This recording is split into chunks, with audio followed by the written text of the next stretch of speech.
उस रात लड़के ने पहली बार खुद से सवाल किया, अगर मैं इतना गलत हूँ तो मेरा मन मुझे रोकता क्यों नहीं। आसमान में चांद था लेकिन उसके भीतर अंधेरा था।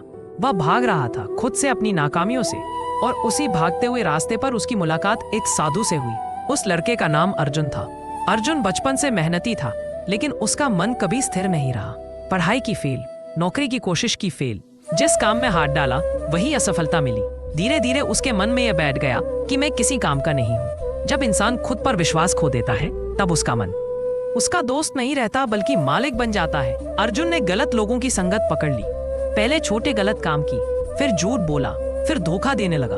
उसका मन हर बार कहता सब ठीक है, मजबूरी है, लेकिन हर रात जब वह अकेला होता तो अंदर से आवाज आती, ये रास्ता तेरा नहीं है। फिर भी वह रुक नहीं पाता था, क्योंकि अब मन उसके काबू में नहीं था। एक दिन गलत काम के बाद वह डर के मारे शहर छोड़कर भागा।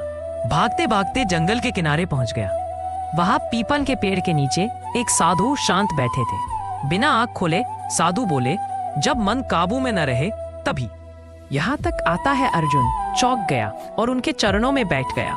अर्जुन बोला, बाबा मैं जो नहीं करना चाहता वही कर बैठता हूँ।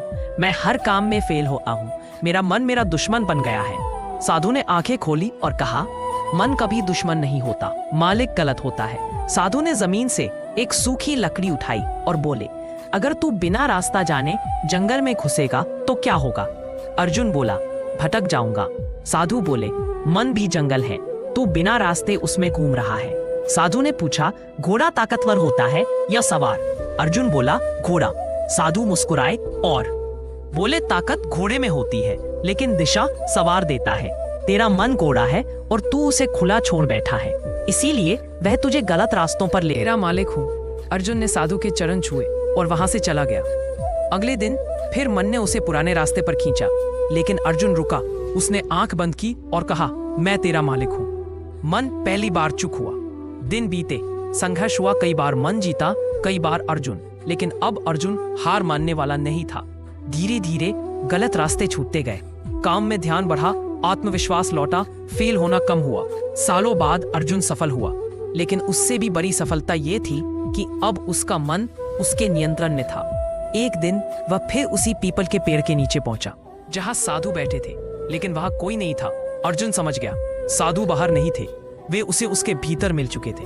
कुछ समय बाद उसी पेड़ के नीचे एक साधु बैठा था और सामने एक भटका हुआ लड़का खड़ा था। लड़के ने पूछा, बाबा मेरा मन मेरे काबू में नहीं है। साधु मुस्कुराया और बोले, मन को काबू में नहीं करना, मन को समझना होता है। और वह साधु अर्जुन था। इस कहानी से यही सीख मिलती है, मन को दबाओ मत, मन को समझो, क्योंकि जिस दिन तुम मन के मालिक बन गए उस दिन कोई भी असफलता तुम्हें रोक नहीं सकती।